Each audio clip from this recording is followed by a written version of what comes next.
Question is similar, but I'm going to relate it to today's. You mentioned وَلَا تَبْخَسُ النَّاسَ أَشْيَاءَهُمْ. Yeah. So now I'm going to link it to his question, where he mentions وَإِنَّهُ لَعِلْمٌ لِلسَّاعَةِ, and you've said this is not Quran. We have already dealt with that subject. What is the question on the وَلَا تَبْخَسُ النَّاسَ أَشْيَاءَهُم? See, my question is you've mentioned previously, because I have to call your previous speech to be able to ask my question. Okay, you mentioned about the. Can I say to you, if you want to have a debate or something like that? No. I'm not debating. I'm asking a question, but I haven't even been allowed to finish my question. Go ahead and take an hour to ask you a question if it is. Go ahead and I'll answer you. Go ahead. Yeah. Please don't get angry. If you want to have a contest, go ahead. No, it's not contest. Nobody else is doing what you're doing. Nobody else. Go ahead. No, give him the time. Well, if I'm allowed to ask the question, I'll ask it. Go ahead. I'm ready. Go ahead. Go ahead and I'm ready. If you came here for a contest, we'll have it. No problem. I'm ready for a contest if you want. Go ahead. Okay. Right. So you mentioned. Okay, guys. People who ask questions, but Guys. Okay. So shall I not ask? And you want to sit down afterwards? You came here. If your host wants. Go ahead and ask your question. Right. Take as much time as That's you fine. want. Go ahead. Perfect. So وَلَا تَبْخَسُ النَّاسَ أَشْيَاءَهُمْ. You mentioned about the vowels and the diacritical notes in the Quran were written afterwards. Okay. And these have been influenced by men. Right? It's not the Quran which Allah subhanahu wa ta'ala has in the Lawh Mahfuz.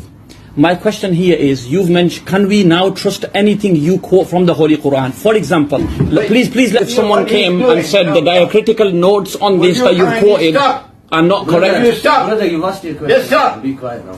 What he's This doing is the answer. is one thing. He wants to question what I have said, whether this Quran is authentic or not. That's what he's come to do. Good? I've come to teach the subject of inflation. That's like baby. No problem. We'll sit with you afterwards. Would you stop it? We'll sit with you afterwards. Would you stop it? Nabi Muhammad alayhi salatu wasalam never, N-E-V-E-R, he never married Aisha radiyallahu ta'ala anha. No marriage ceremony ever took place here on earth. Never. Don't you know there are two kinds of marriages? There are those marriages which are contracted here, and there are those which are contracted there. So the hadith, when it says that he married her when she was 6, is false. It's false. He never married her when she was 6. He never married her at all.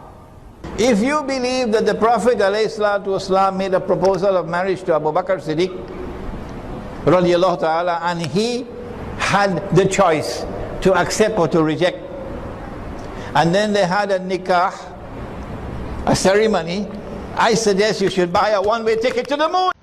I heard Shaykh Imran HOSEIN is back in the UK lecturing. The organizations that are hosting him here or abroad have a duty to ask the Shaykh to make a public retraction regarding a blasphemous statement he made about the Quran. It's been 1 year since I met the Shaykh in person, and I asked him about this blasphemous statement, which, by the way, all Sunni Muslims reject. They reject it. So that's pretty much all Muslims except for some Shia Muslims. Shaykh Imran HOSEIN believes that the Quran is and was intact when it was revealed by Allah through Jibreel alayhi salam to our Prophet Muhammad sallallahu alayhi wasallam, but was no longer intact when the diacritical marks or the fatha, dhamma, kasra, when they were added onto the Quran, it was no longer intact. This is kufr, disbelief. And since Shaykh Imran has made this statement viewed by hundreds and thousands of people across the globe, including many Muslims, Shaykh Imran must issue a public statement to retract this belief. This is about the preservation of our Quran, our Holy Quran. Shaykh Imran asked me to go public with this, and he will respond publicly. But it's been 1 year and he hasn't done so. Some of his followers have said that Shaykh Imran retracted this statement in privacy.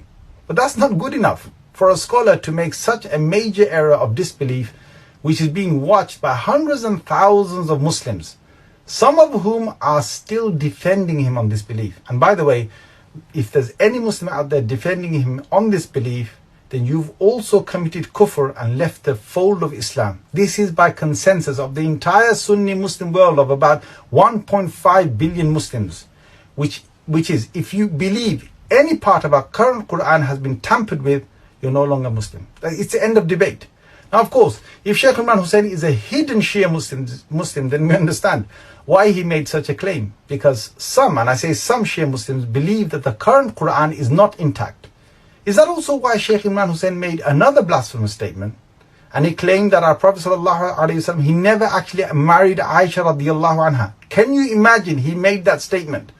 I mean, what was the Prophet ﷺ doing with our mother Aisha radiallahu anha all those years then? Na'udhu, this is absolutely unbelievable.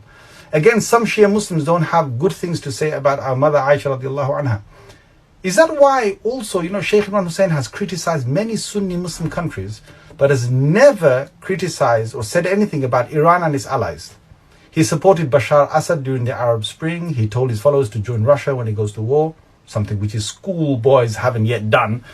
He has been very critical about the Ottoman history and the Ottoman Empire. He denied the genocide happening in Bosnia. He showed support for the Chinese government to wipe out the Uyghur Muslims, amongst many other unbelievable statements.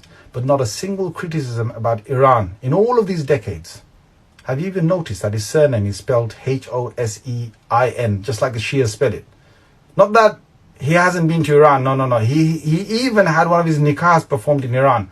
And another thing, recently there's been these videos circulating the internet about Shaykh Imran HOSEIN watching something dodgy or haram on his laptop and doing other stuff which I don't want to mention in this video.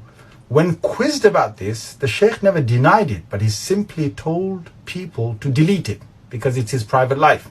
He said proudly that, Allah's given him so many students across the world that they're not going to just walk away because of this private video of his. This is the same Shaykh some of his ardent and quote-unquote knowledgeable followers call Mujaddid, the reviver of the century.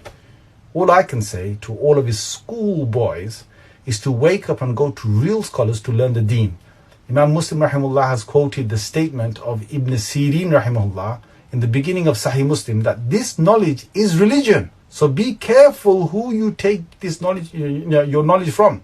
There's nothing more to say about Shaykh Imran HOSEIN except that if he doesn't repent, especially with regards to many of his blasphemous and erroneous statements which have been made over the years, then the man who claimed to be an expert in Islamic eschatology, Akhirul Zaman, end of times, has himself become Akhirul Zaman, end of times. May Allah Azza wa Jal guide all of us. Ameen Ya Rabbil Alameen.